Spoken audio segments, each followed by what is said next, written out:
Sarah stared at Jake Thompson through her car window, not sure she had heard him correctly. What do you mean? Jake adjusted his cowboy hat and glanced again at the three children watching from the back seat. I mean, you don't have to figure this out by yourself. Right now, though, these kids need lunch, and you need to get somewhere safe. My ranch is about 10 minutes from here. Why don't you come back with me, get some food in everyone, and we'll work on solving the car problem after that. Sarah's first instinct was to refuse. Everything her mother had taught her about not accepting charity from strangers warred with the desperate reality of their situation. But Miguel was whimpering softly about being hungry, and Carlos had gone very quiet in the way he did when he was trying not to cry. I don't know, Sarah said hesitantly. I mean, we don't really know each other. That's true, Jake acknowledged. But I know what it looks like when someone's having the worst day of their life. And I know these children are hungry. Sometimes doing the right thing means trusting a stranger. Emma leaned forward between the front seats. Mama, I think he's okay. He has kind eyes. Jake smiled at Emma, the expression transforming his weathered face. What's your name, sweetheart? Emma. And that's Carlos and Miguel. She pointed to her brothers. I'm 8, Carlos is 5, and Miguel just turned 3. Well, Emma, Carlos, and Miguel, it's very nice to meet you. I've got a ranch not far from here, and my housekeeper Rosa just made a big pot of chili this morning. There's more than enough for 4 more people. At the mention of chili, Carlos perked up. I like chili, he said quietly. Sarah felt her resistance crumbling. The children hadn't eaten since their gas station biscuits that morning, and it was now past 1 in the afternoon. What choice did she really have? Okay, she said finally, but just for lunch. And I insist on paying for our food. Jake nodded seriously, as if this was a perfectly reasonable business arrangement. Fair enough.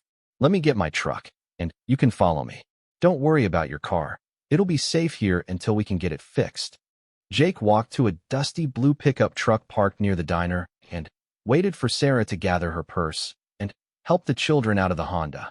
The kids seemed excited about the unexpected adventure, chattering among themselves as they climbed into Jake's truck. This truck is really big, Miguel observed, bouncing slightly on the bench seat between his siblings. It has to be big to carry hay bales and horse feed, Jake explained as he started the engine. Do you kids like horses? I've never seen a real horse up close, Emma said. Just on TV and in books. Well, you're in for a treat then. I've got 6 horses at the ranch. The drive to Jake's property took them down a winding dirt road lined with oak trees and mesquite bushes. Sarah followed in Jake's passenger seat, trying to process what was happening. An hour ago, she had been completely alone with her problems, and now she was trusting a stranger to feed her children and help with their car. The ranch house came into view as they rounded a curve, a long, low building with a wraparound porch and flower boxes under every window. It looked like something from a country magazine, well-maintained, but comfortable rather than fancy. Several horses grazed in a fenced pasture nearby, and Sarah could see a red barn in the distance. It's beautiful, she said softly. My grandfather built the house in 1952, Jake said. I've been working on fixing it up since I inherited it 3 years ago. They parked near the front porch, and the children tumbled out of the truck, their eyes wide as they took in their surroundings. One of the horses near the fence lifted its head and whinnied softly, making Miguel jump and grab Emma's hand. That's Buttercup, Jake said. She's saying hello. Would you like to meet her after lunch? Before anyone could answer, the front door opened, and a woman in her 60s emerged, wiping her hands on a kitchen towel. She was short and round with graying black hair pulled back in a bun, and she wore a bright yellow apron over her jeans and shirt. Rosa, Jake called. We have some guests for lunch. Rosa's face immediately brightened, and she hurried down the porch steps. Welcome, welcome. Any friend of Jake's is a friend of mine. She looked down at the 3 children with obvious delight. And such beautiful children. You must be hungry after your trip. This is Sarah, Emma, Carlos, and Miguel, Jake said. Their car broke down at Rosie's place, and they need some lunch while we figure out what to do about it. Rosa immediately took charge, ushering everyone toward the house. Of course, of course. Sarah woke up to the sound of Miguel crying. The digital clock read 5:23 a.m., and pale gray light was just starting to filter through the thin curtains. She stumbled out of bed and found her youngest son standing in his room, his pajama pants soaked through. "I'm sorry, Mama," he whispered, tears streaming down his face. "I had an accident." "It's okay, baby," Sarah said softly, lifting him up despite her aching back. "Accidents happen. Let's get you cleaned up." The washing machine had broken 3 weeks ago, and Sarah had been hand-washing their clothes in the bathtub. As she stripped Miguel's bedding and started running water in the tub, she calculated detergent usage in her head. They had maybe enough soap powder for one more load after this. While Miguel's sheets soaked, Sarah helped him into fresh pajamas and then checked on Emma and Carlos. Both were still sleeping soundly. Emma had kicked off her blanket during the night, and Sarah gently covered her daughter's small form. In the kitchen, Sarah opened the refrigerator and stared at their remaining food. The heel of the bread loaf, a small container of rice from last night's dinner, and a single apple that was starting to get soft spots. She closed the door and opened the pantry. Empty except for half a box of crackers and a can of green beans with no label that she had bought from the marked-down bin last month. Her stomach cramped with hunger, but she ignored it. The children would wake up soon expecting breakfast, and she needed to figure out how to make something from almost nothing. Sarah's phone rang, startling her in the quiet morning. The caller ID showed a number she didn't recognize, but she answered it anyway, hoping it might be about one of her job applications.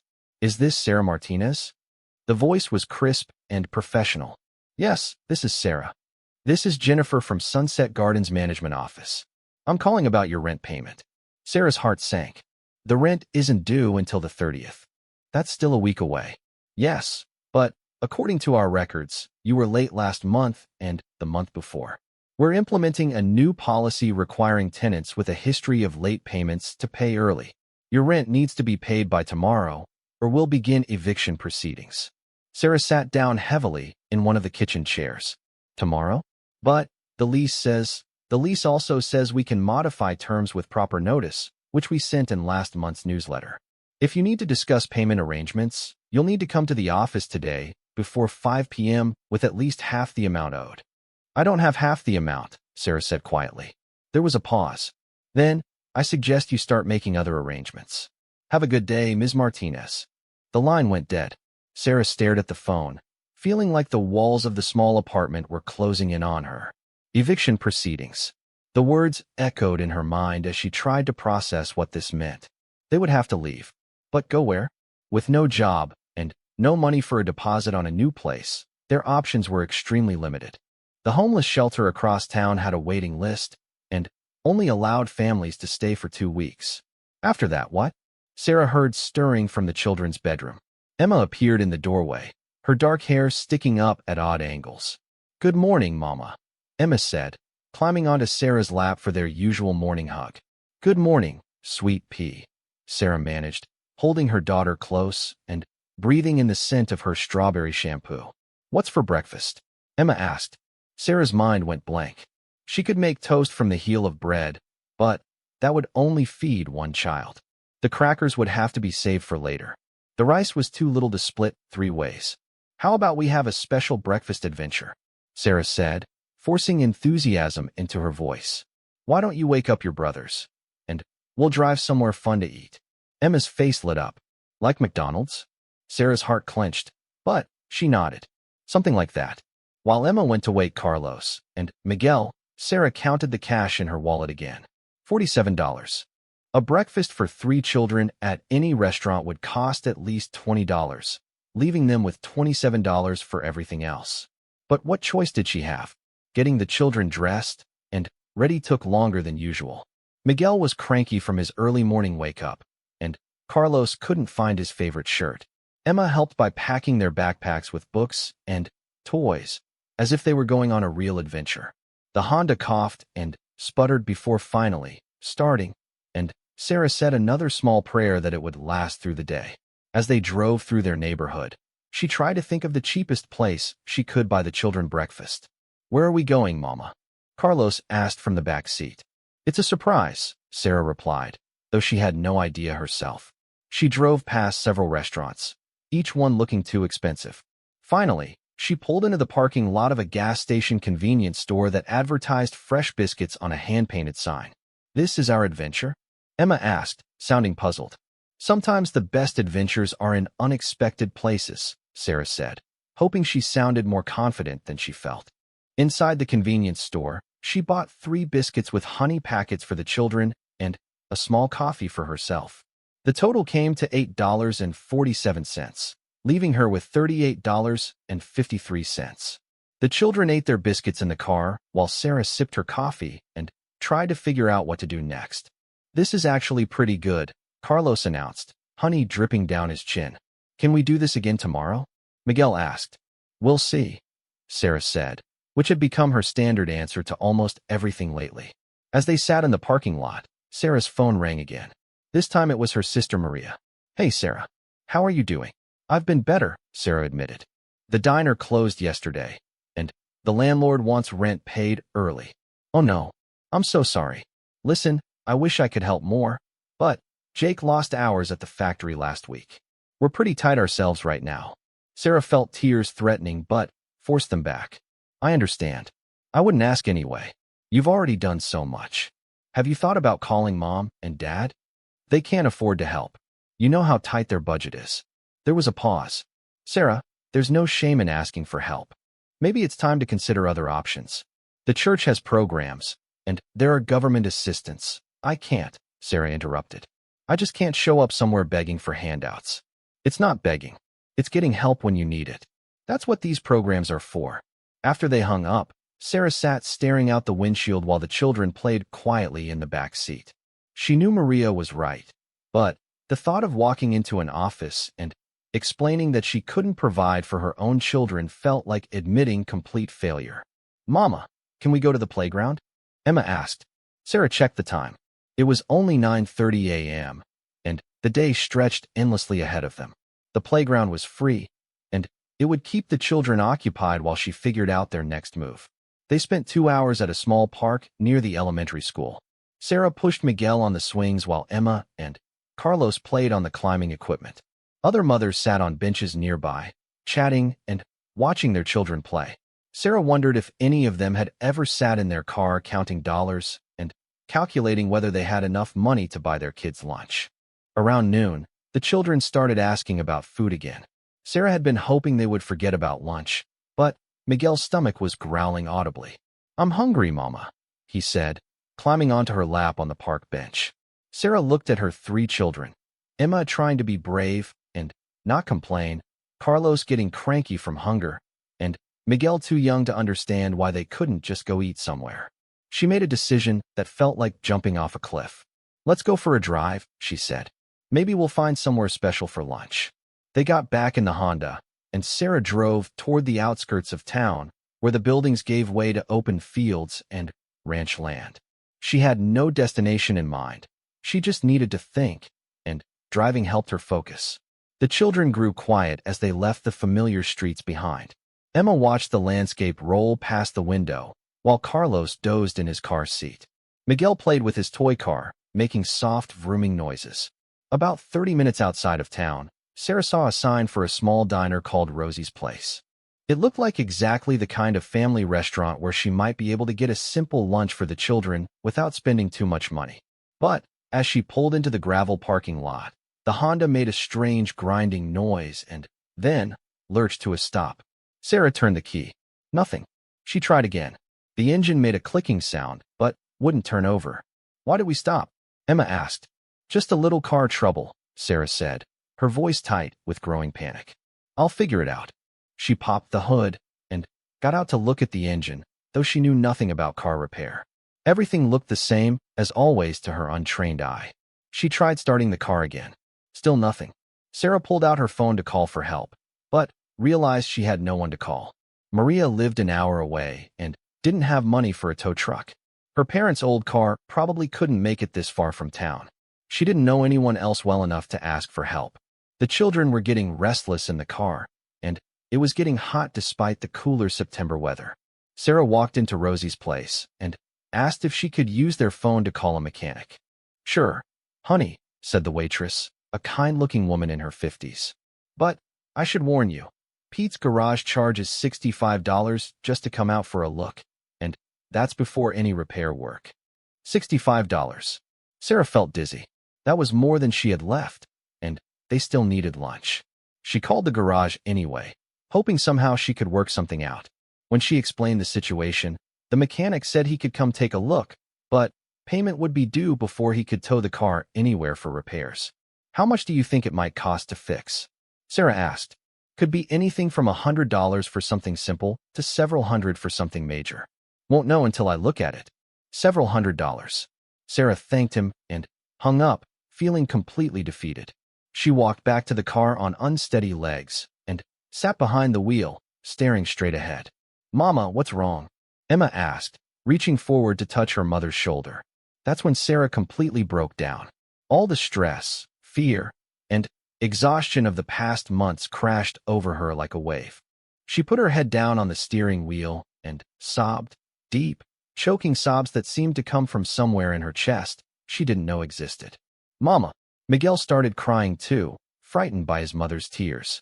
It's okay, Miguel, Emma said in her most grown-up voice, though Sarah could hear the fear in it. Mama's just sad about the car. Sarah tried to pull herself together, but the tears wouldn't stop. They were stranded 30 miles from home with no way to get back. She had $38 to her name, 3 hungry children, and no idea what to do next. I'm sorry, she whispered, not sure if she was talking to her children or to herself or to some higher power she wasn't sure she believed in anymore. I'm so sorry. A tap on the window made her look up. A man in worn jeans and a cowboy hat was standing beside the car, his face creased with concern. Sarah quickly wiped her eyes and rolled down the window. Ma'am, are you all right? He asked. His voice was deep and gentle, with a slight Texas accent. I saw you folks having some trouble. Our car broke down, Sarah managed to say. I'm just trying to figure out what to do. The man looked at the 3 children in the back seat, all staring at him with wide, curious eyes. Then, he looked back at Sarah, taking in her tear-stained face and obvious distress. Name's Jake Thompson, he said. I know a bit about cars. Mind if I take a look under the hood? Sarah nodded, too exhausted to be suspicious of a stranger's offer to help. Jake spent a few minutes examining the engine, then came back to the window. Looks like your alternator went out, he said. That's why she won't start. It's fixable, but it'll take a day or 2 to get the parts. How much? Sarah asked, though she already knew the answer would be more than she had. Parts and labor, probably around $300, maybe less if Pete can find a used alternator. $300 might as well have been $3,000. Sarah felt the tears threatening again. I can't afford that, she said quietly. I don't know what we're going to do. Jake looked at the children again, then back at Sarah. When's the last time you folks ate? We had breakfast, Sarah said, though that felt like days ago instead of hours. I mean a real meal. Sarah's composure cracked again.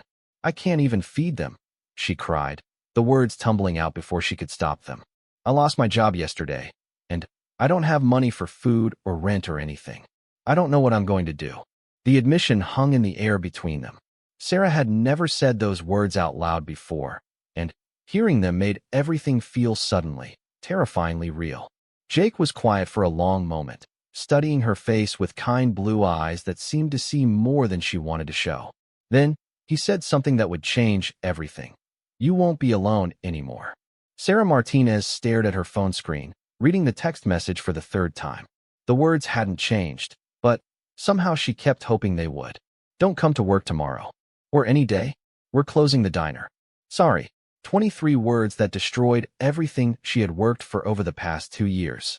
She sat in her beat-up Honda Civic in the parking lot of Mel's Diner, watching through the window as her former boss removed the daily specials board from the front door. 3 months behind on rent, 2 weeks behind on the electric bill, and now no job. The math was simple and terrifying. She had $47 in her checking account, and 3 children who would be hungry for dinner in a few hours. The September heat made the car feel like an oven, but Sarah couldn't afford to waste gas running the air conditioning. She rolled down the windows and tried to think of a plan. Any plan. The problem was that every option led to the same dead end. She had already borrowed money from her sister twice this year. Her parents had helped with the security deposit on their current apartment, and she couldn't ask them for more. They were retired and living on Social Security themselves. Her phone buzzed with a text from the babysitter. "Kids are asking when you'll be home. Should I give them lunch?" Sarah looked at the time. It was almost noon, and she had promised to be back by 11:30. Mrs. Chun was kind enough to watch Emma, Carlos, and little Miguel for free most days, but Sarah always tried to be punctual. It was the least she could do. She typed back quickly, "On my way. Thank you so much." Then, she started the car, said a small prayer that it would make it home, and pulled out of the parking lot for the last time. The drive to her apartment complex took 15 minutes, but it felt like hours. Sarah's mind raced through possibilities. She could apply for other waitressing jobs, but most places in town weren't hiring. She could clean houses, but that would mean finding childcare for the kids during the day. She could ask the church for help, but the thought made her stomach twist with embarrassment. Growing up, her mother had always said that accepting charity meant you hadn't tried hard enough on your own. The Sunset Gardens apartment complex looked exactly like what it was, the cheapest housing option in town. The paint was peeling on most of the buildings, and the playground equipment was rusty and missing pieces. But it was home, and more importantly, it was where Mrs. Chun lived in the unit next door. Sarah climbed the stairs to her second-floor apartment, each step feeling heavier than the last. She could hear her children's voices through the thin walls before she even reached the door. Emma was reading something out loud to her younger brothers, probably one of the library books they had checked out last week. At 8 years old, Emma already acted like a little mother to Carlos, who was 5, and Miguel, who had just turned 3. Mrs. Chun opened her door before Sarah could knock. "How did it go today, dear?" she asked in her gentle voice. Mrs. Chun was in her 70s and had moved to Texas from San Francisco after her husband died. She had taken to watching Sarah's children like they were her own grandchildren. "Not great," Sarah admitted. The diner closed. Permanently. Mrs. Chun's face fell. "Oh, my dear. I'm so sorry. Come, let's get your little ones. They've been very good today." Inside Mrs. Chun's apartment, the 3 children were sprawled on the living room floor. Emma was indeed reading to her brothers from a picture book about dinosaurs. Carlos was trying to color a drawing he had made, and Miguel was playing with a set of blocks that Mrs. Chun kept specifically for their visits. "Mama!" Miguel jumped up and ran to Sarah, wrapping his small arms around her legs. Carlos looked up from his coloring and grinned, while Emma carefully marked her place in the book before standing up. "Did you have a good day at work?" Emma asked. She always asked this question, and Sarah always told her it was fine.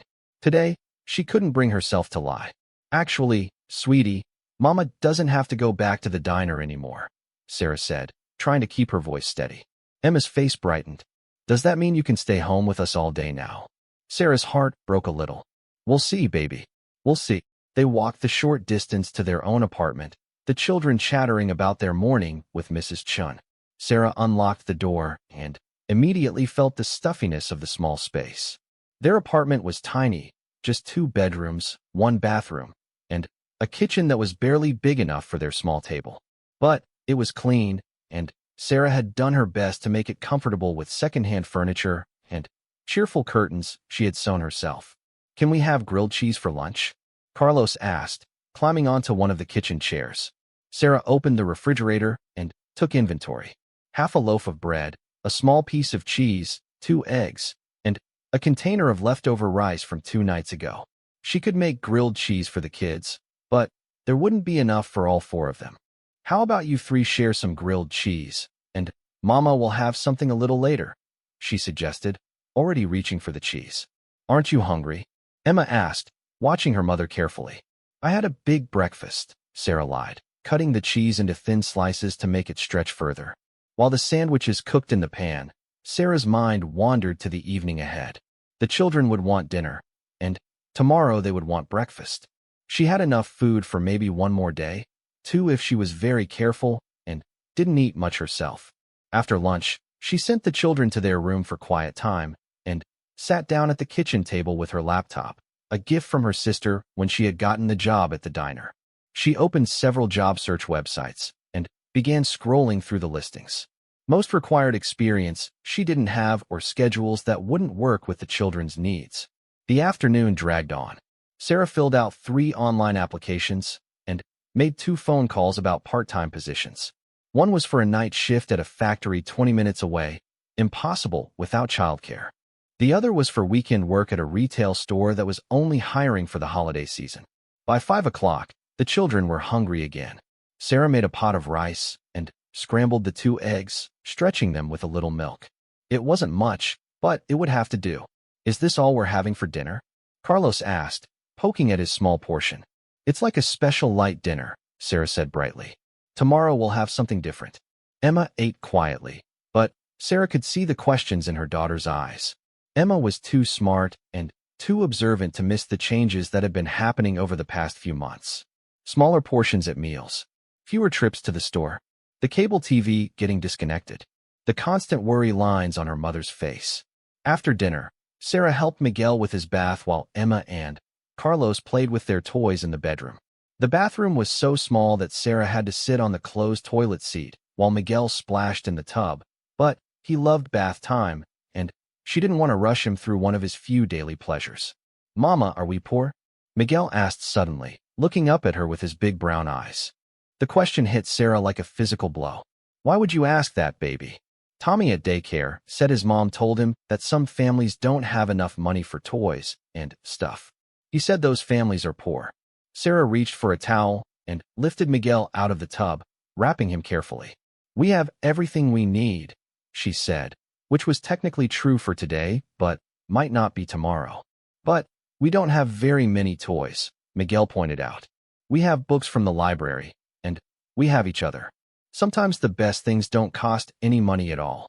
Miguel seemed satisfied with this answer, but Sarah felt the weight of his innocent observation. He was only 3, but he was already noticing their circumstances. After getting all 3 children ready for bed, Sarah sat on the couch and stared at her laptop screen. She had applied for 6 jobs today, but none of them would start immediately even if she got hired. Most places took at least a week to process applications, and many required multiple interviews. She opened her banking app and checked her account balance again, hoping somehow the number had changed. $47. Rent was due in 8 days, and it was $650. Even if she got hired somewhere tomorrow, she wouldn't receive a paycheck in time. The apartment felt very quiet with the children asleep. Sarah made herself a cup of tea with one of the last tea bags and sat back down at the table.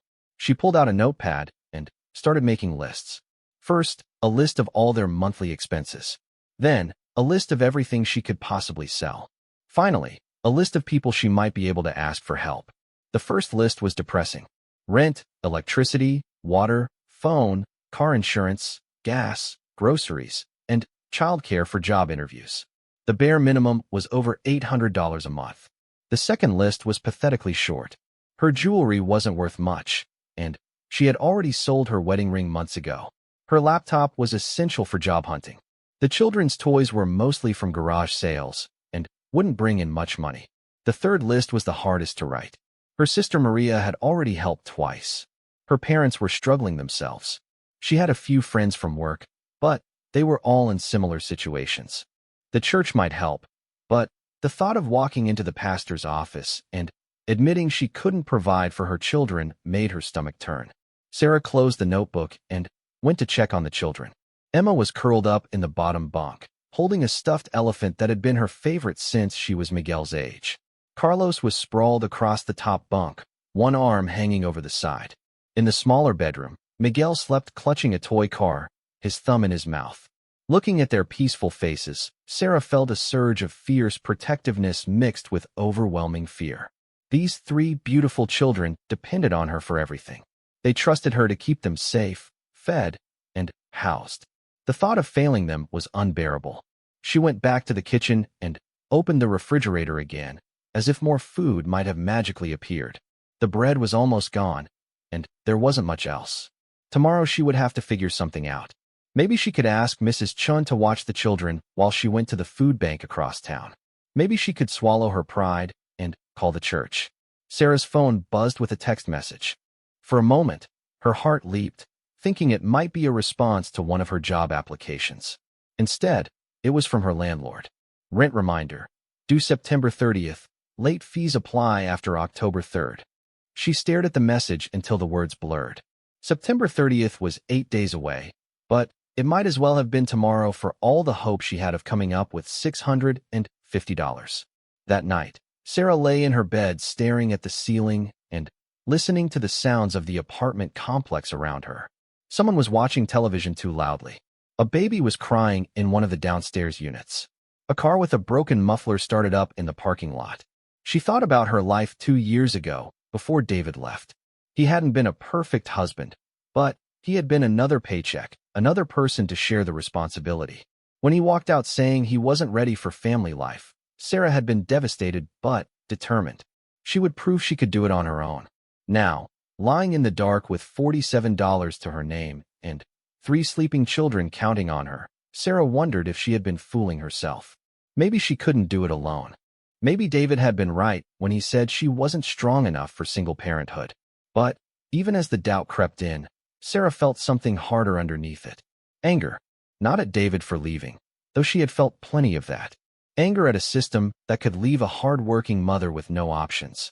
Anger at employers who paid wages that couldn't support a family. Anger at herself for being in this position. She turned onto her side and looked at the digital clock on her bedside table. 11:47 p.m. Tomorrow she would wake up and figure out how to get through another day. She would smile at her children and pretend everything was under control. She would make whatever food they had stretch a little further. She would apply for more jobs and hope someone would call back quickly. Tomorrow she would keep fighting, because giving up wasn't an option when 3 small people were depending on her. But tonight, in the darkness of her small bedroom, Sarah Martinez allowed herself to feel the full weight of her fear and the crushing responsibility of being the only thing standing between her children and disaster. She didn't know that tomorrow would bring the phone call that would change everything. She couldn't imagine that within 24 hours, she would find herself stranded on a highway with her children, crying to a stranger about her inability to feed them. And she had no way of knowing that this stranger would turn out to be the answer to prayers she hadn't even known how to pray. Sometimes the most broken people find each other when they need it most. Sometimes a stranger's kindness can change everything in ways nobody expects. This is the true story of Sarah Martinez, a single mother who lost everything, and Jake Thompson, a quiet cowboy who carried his own heavy secrets. It's about what happens when desperation meets compassion on a dusty road in Texas, where pride gets swallowed by hunger, and where 2 damaged souls discover that healing doesn't always come from where you think it will. What started as the worst day of Sarah's life became the beginning of something she never saw coming. This isn't just another feel-good story about helping strangers. This is about real people facing real problems, making real choices that cost them something. It's about a woman who had to choose between her pride and her children's empty stomachs, and a man who had to decide whether to trust again after life had beaten him down. Their story begins on a September afternoon when everything Sarah thought she knew about her life crumbled in a single phone call, leaving her stranded on the side of Highway 87 with 3 hungry children and nowhere to turn.